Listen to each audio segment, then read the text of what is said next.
In the task of talking about cerebral blood volume flow and oxygenation with fMRI, this could be a little bit of an old style talk, but I hope this is a nice overview for some of you. And I said it would be old style, so let's start with something really old.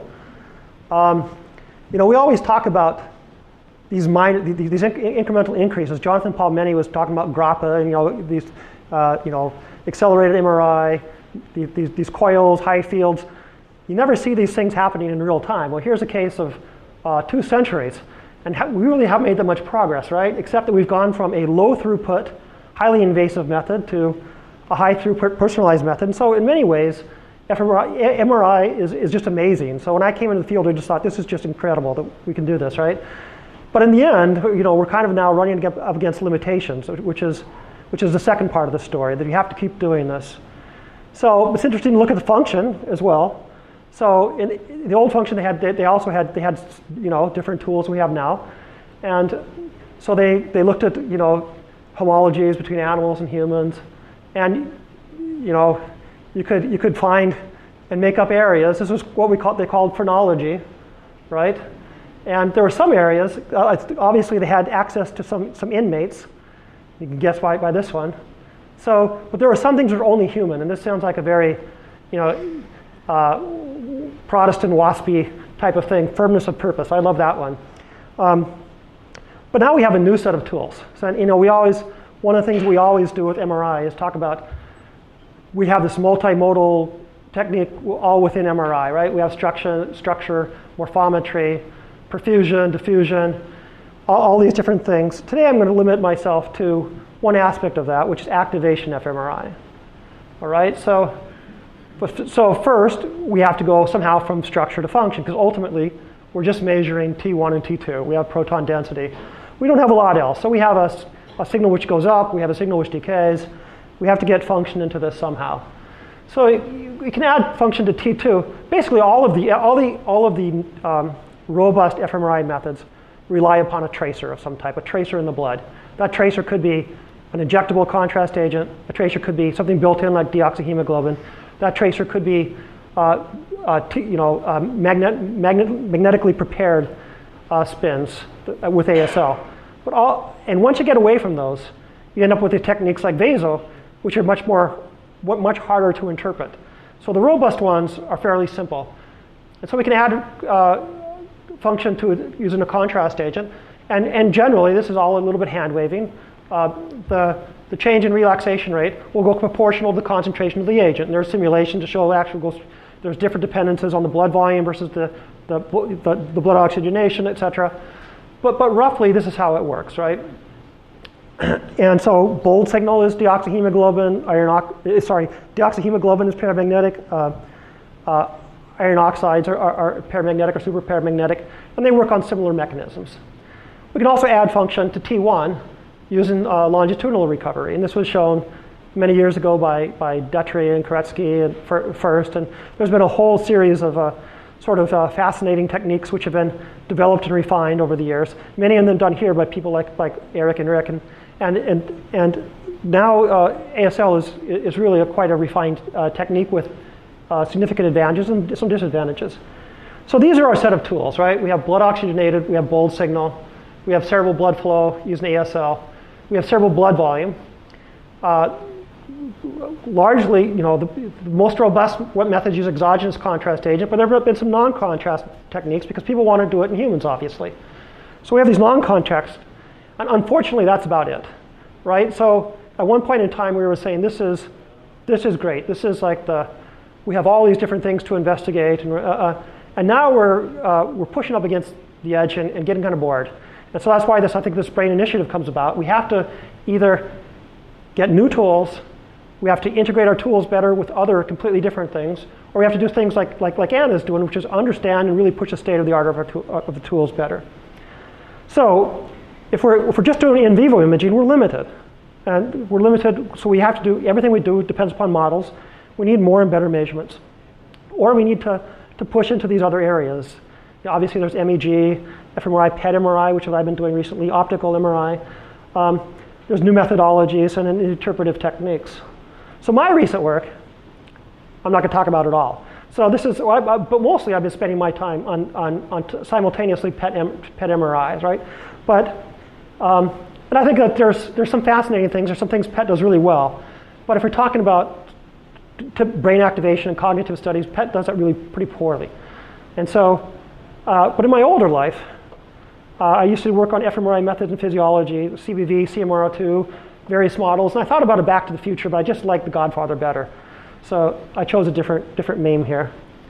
All right, so first I'll talk about fMRI use in CBV. And probably a large portion of the talk is dedicated to this because I have the most data on it. And also there's the least out there by other groups, right? So again, this is very old stuff. Everything we have is built upon much older methods. Everything we've done in MRI was first done by NMR, by spectroscopy. You know, PET got to CBV long before we did, but nobody wants to do CBV by PET. It's terrible, right? Because you have a 2 to 4% blood volume fraction, you have a big change, and maybe 1% of your total signal is changing.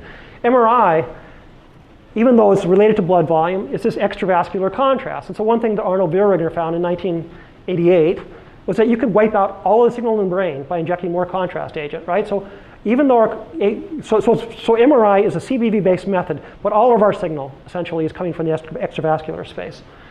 So people like Jacques Beliveau started doing functional measurements in the 1980s.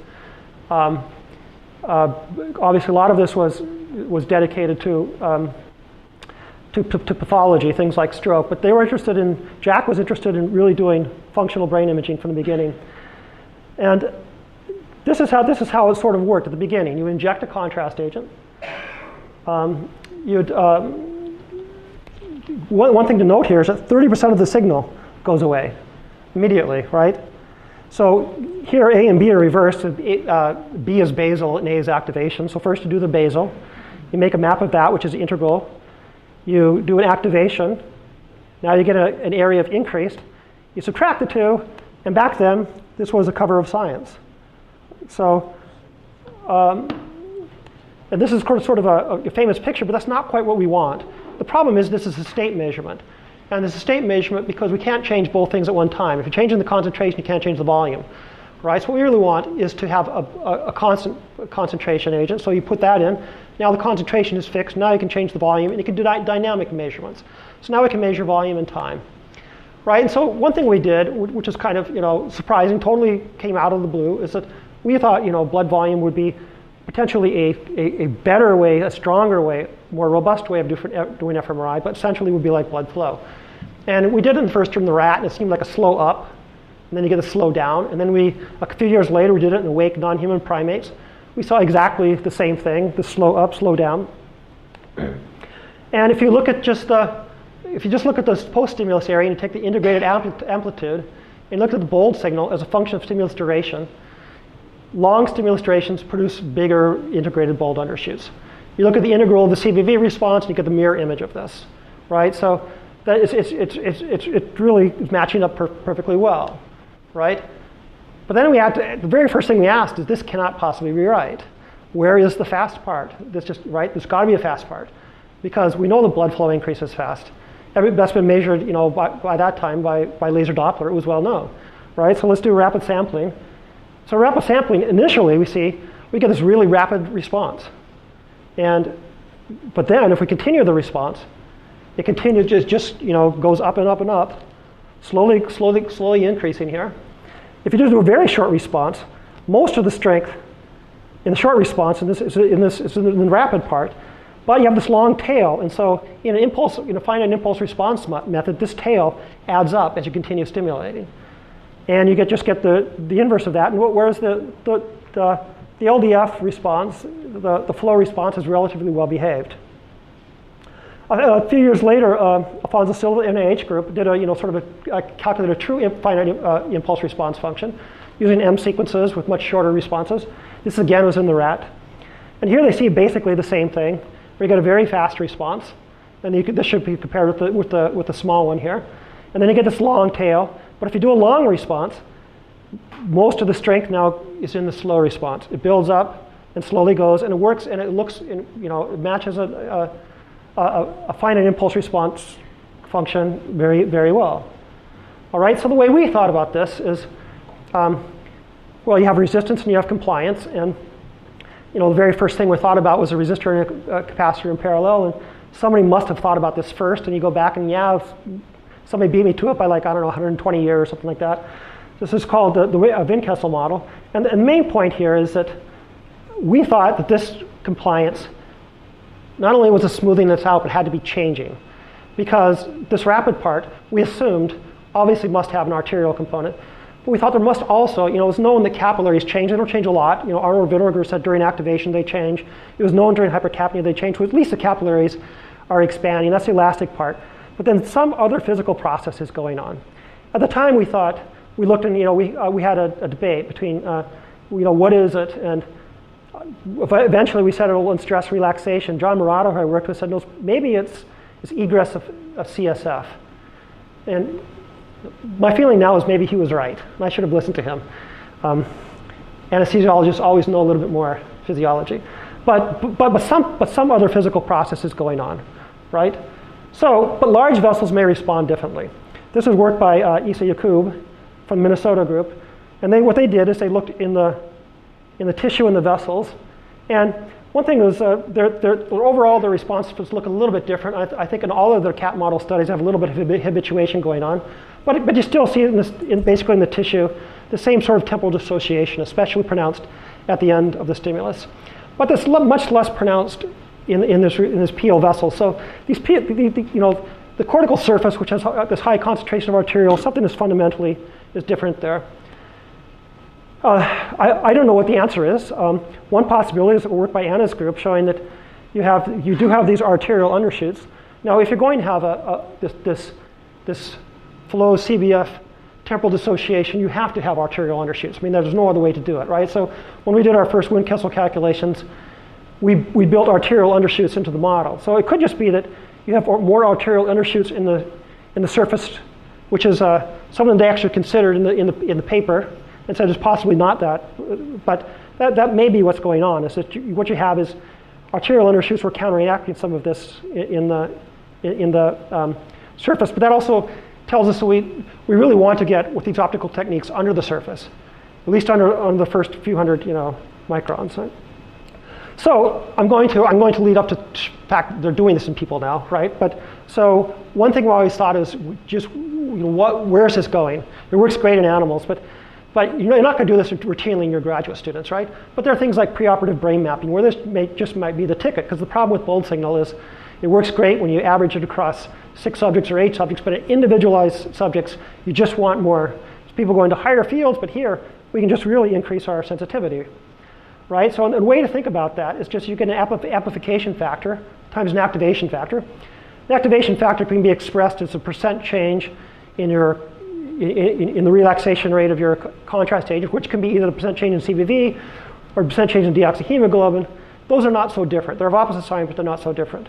The main difference is this amplification factor, right? And so this amplification factor you can draw as this simple gamma variant, and on both signal as you go up in field, you're slowly climbing up that curve, right? It's great that we have deoxyhemoglobin. We just don't have enough of it from a pure physics point, so we can dump in contrast agent. We can go up to the top of that curve, and so at various, as you look at, sorry, I had this scale here got misplaced here. This just would be Tesla down here. So versus Tesla, we do these, at very low fields like 1.5, we're getting something like a 5 or 6 fold increase in sensitivity, and this is all in animal models, right? So I just said I was going to talk about people. Can this affect? So once you've done a few of these studies, it's pretty easy to make predictions.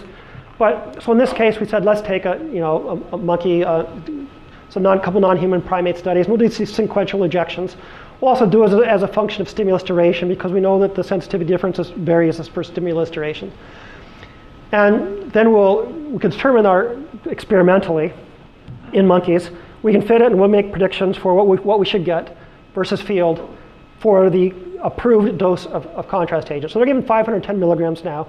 This comes out to, if you put right in the middle, something like 7 mg per kg, maybe 8 mg per kg, depending upon the weight of the person. And so we would expect at 1.5 T, it's just a game changer. So it's 5